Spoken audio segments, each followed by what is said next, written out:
नमस्कार। 19 अक्टूबर है और आज के द हिंदू में क्या और क्यों पढ़ें इसे लेकर हम फिर से हाजिर हैं। आज जो सबसे पहली न्यूज़ है वो है government clears bonanza of 15,000 crore for staff.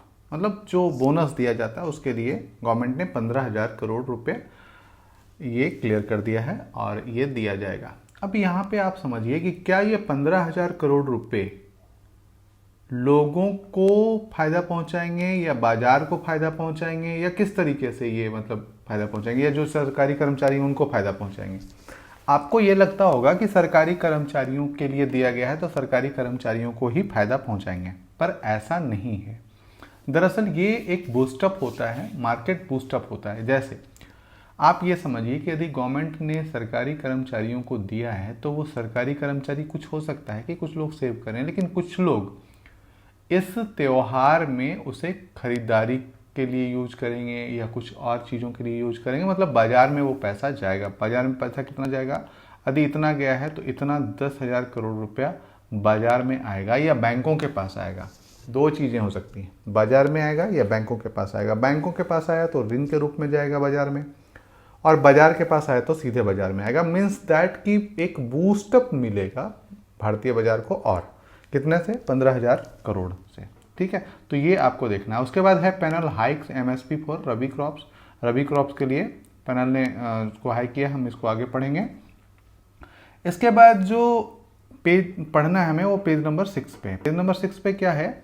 The explosion of digital uncertainty. जो अभी एआई की बात की जा रही है, जनरेटिव एआई की, कि कुछ भी वो जनरेट कर दे रहा है, एकदम से एक अनसर्टेनिटी उत्पन्न हो जाएगा, है ना, अनिश्चितता उत्पन्न हो जाएगी। और इसी पे ये पूरा बात की कि ऐसा है कि ये जैसे मैंने एक बार चर्चा भी की थी कि यदि एआई की बात करते हैं हम तो वो कुछ भी जनरेट कर सकते हैं, किसी भी तरीके की जनरेट कर सकते हैं। और इसको कैसे एक नियमित किया जाए और इसको कैसे रोका जाए, रेगुलेट किया जाए, इसके बारे में सोचना पड़ेगा। इसके बारे में हमें नियम लाने पड़ेंगे। इसी पे एक चर्चा की गई है, किस तरीके से उभरा है और किस तरीके की चीज़ें हैं वो। साथ ही साथ एक तरीके से ये है कि जैसे एक final word, AI can be exploited and manipulated skilfully certain situations as was possibly case of current Hamas Israel conflict. अब कुल मिला के ये है कि AI जो है बहुत ही मैनिपुलेट कर सकता है। जिनके हाथ में ये खिलौने होंगे या जिनके हाथ में ये ताकतें होंगी वो पूरी दुनिया को मैनिपुलेट कर सकती हैं। जैसे फेसबुक और मेटा पे भी कांग्रेस ने इल्ज़ाम लगाया है, फेसबुक और ट्विटर पे, कि जो ये हैं ये बीजेपी को सपोर्ट कर रहे हैं, इसके लिए शिकायत होनी चाहिए, इस तरीके की चीज़ें करी हैं। तो उसी प्रकार से एआई पे भी ये मामला बनेगा कि ये जो पूरे विश्व को एक अलग ढांचा दे सकता है या अलग तरीके से दिखा सकता है, युद्ध की अलग कहानी लिख सकता है जिससे लोग प्रभावित होंगे और ये युद्ध का कारण बनेगा, है ना। तो इस प्रकार की चिंताएं जताई गई हैं, इसको आप देखेंगे। इसके बाद है the BRI at 10 border road initiative. किसके द्वारा शुरू किया गया था? चाइना के द्वारा, है ना। तो belt and road forum for international cooperation that was convened in Beijing China October 17-18 has put the spotlight back on Chinese president Xi Jinping signature.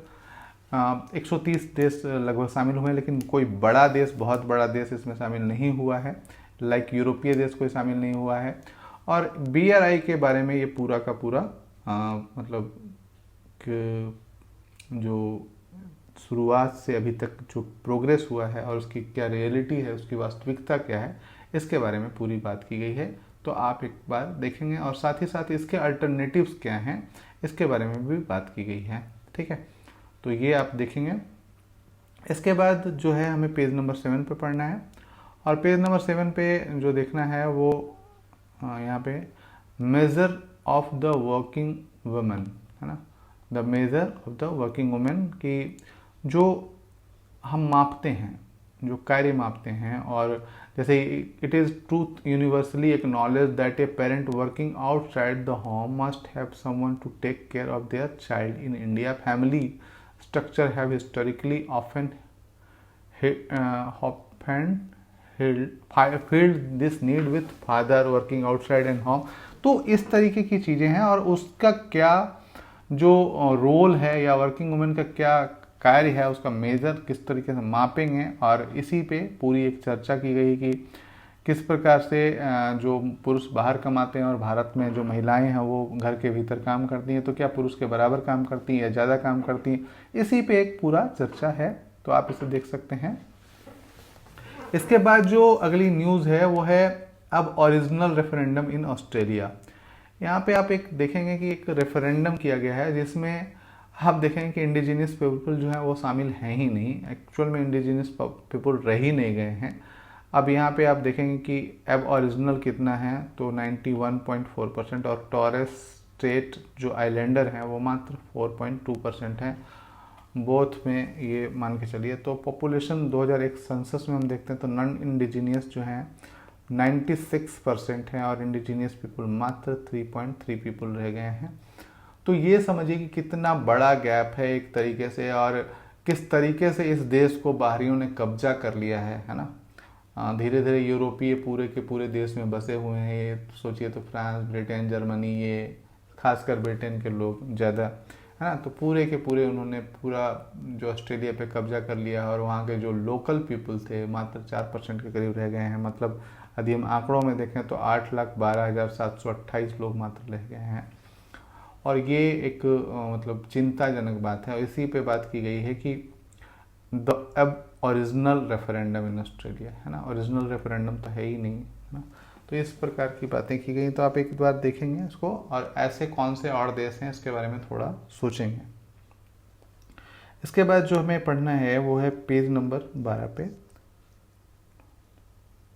Page number 12 पे एक न्यूज़ है और उसमें कहा गया अयोध्या का राम मंदिर जो निर्माण हो रहा है, ट्रस्ट रिसीव FCRA, ठीक है, FCRA foreign contribution regulation act का नोड मिल गया, लाइसेंस मिल गया है। तो इसका मतलब है कि वो आप विदेशों से भी चंदा प्राप्त कर सकता है। बहुत सारे NGO, बहुत सारे ट्रस्ट, ऐसे संस्थाओं का FCRA कैंसिल कर दिया गया था अभी हाल ही में, और कई लोगों की पे जांच जारी है, पर इसे मिल गया है। और ये अब क्या, ये जो ट्रस्ट है वो अब विदेशों से भी चंदा आसानी से प्राप्त कर सकेगा, ठीक है। तो ये आपको थोड़ा सा देखना है, क्या देखना है, तो FCRA देख लेना है, बस ज़्यादा कुछ नहीं देखना है, ठीक है। इसके बाद जो हमें पढ़ना है पेज नंबर 14 पे है, और पेज नंबर 14 पे जो centre raises MSP for rabi crops farmers unhappy, है ना। कुछ रबी क्रॉप से बढ़ाया गया है, जैसे दैट द वीट जो है इंक्रीज 150 पर quintal and the new price will be 2275, है ना, 2275 रुपये पर क्विंटल हो जाएगा। और इसी प्रकार से कुछ बताया गया, लेकिन फिर भी जो है वो बहुत ज़्यादा खुश नहीं है। तो इसी पे एक बात की गई है, आपको यहाँ पे खुश हैं या नहीं है उससे मतलब नहीं है, आपको ये देखना है कि MSP का कंसेप्ट क्यों आया, मिनिमम सपोर्ट प्राइस का कंसेप्ट क्यों आया, क्या कारण थे, तो इसको आपको ज़रूर देख लेना है। इसके बाद जो हमें देखना है वो देखना है पेज नंबर लास्ट जो है, और उसमें सेकंड पेज जो होता है साइंस का, how quantum algorithm solve problem that classical computers can't. कैसे जो क्वांटम कंप्यूटर है वो सॉल्व कर सकता है प्रॉब्लम्स को, जो जबकि जो हमारे पास अभी वर्तमान कंप्यूटर हैं वो नहीं कर पाते हैं। तो इसका क्या कारण है, बिट और क्यूबिट का खेल है, इस पे आप एक बार देखेंगे थोड़ा सा। क्वांटम वर्सेस क्लासिकल कंप्यूटर की बात की गई यहाँ पे। A more involvement example algorithm is the search of largest number in a finite list of numbers, है ना। तो इसी पे बात की गई है, आप इसको देखेंगे क्वांटम एल्गोरिथम किस तरीके से काम करता है ना। और इसी पे पूरा चर्चा है। और आप एक चीज़ करेंगे, एक काम करेंगे, क्वांटम और क्लासिकल इसको वर्सेस करके, है ना, क्या करेंगे, वर्सेस करके गूगल पे सर्च करेंगे, ठीक है। गूगल पे सर्च करके कुछ चीज़ें निकल के आएंगी। ऐसे तो यहाँ पे पढ़ेंगे तो बहुत सारी चीज़ें समझ में फिर भी समझ में नहीं आता, तो वहाँ पे सर्च करेंगे, वहाँ पे कुछ चीज़ें निकल के आएंगी, पॉइंट आउट करेंगे, यहाँ से भी पॉइंट आउट कर पाएंगे आप, तो इसको आप देख पाएंगे और वहाँ से एक जो चीज़ें निकलेंगी उसको नोट डाउन कर लेंगे, है ना। जैसे यहाँ पे आप देखेंगे कि जो एक सेट है 0 और 1 का, वो क्लासिकल कंप्यूटर काम करता है, लेकिन वहाँ पे एक 0 और 1 के अलावा एक और सेट है और उस पे वो काम करता है, उसको क्यूबिट्स के नाम से जानते हैं। और उसी पे जैसे ये qubit, enough qubit available in represent the number of digit in input course, एक तरीके से बहुत ही ज़्यादा, जैसे एक आप प्रोबेबिलिटी का नाम सुना होगा आपने, तो या आपने एक तेनालीरामा या किसी भी संस्थान में हो सकता है चुटकुले के रूप में सुना हो कि चेस के जो घर होते हैं वो 8 वर्टिकली और हॉरिजॉन्टली होते हैं, 8 होते हैं, कुल मिला के 64 घर होते हैं।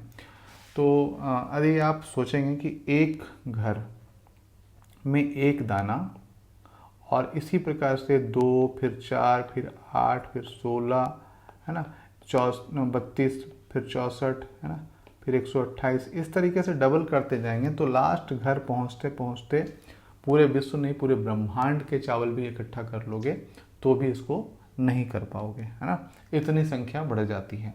उसी प्रकार से यहाँ पे जो क्यूबिट है वो इतने ज़्यादा गणना करने में सक्षम होगा कि क्लासिकल कंप्यूटर उसके सामने पार नहीं पाएगा, और इसीलिए क्वांटम कंप्यूटर जो है वो ज़्यादा एल्गोरिथम या ज़्यादा समस्याओं को हल कर सकता है।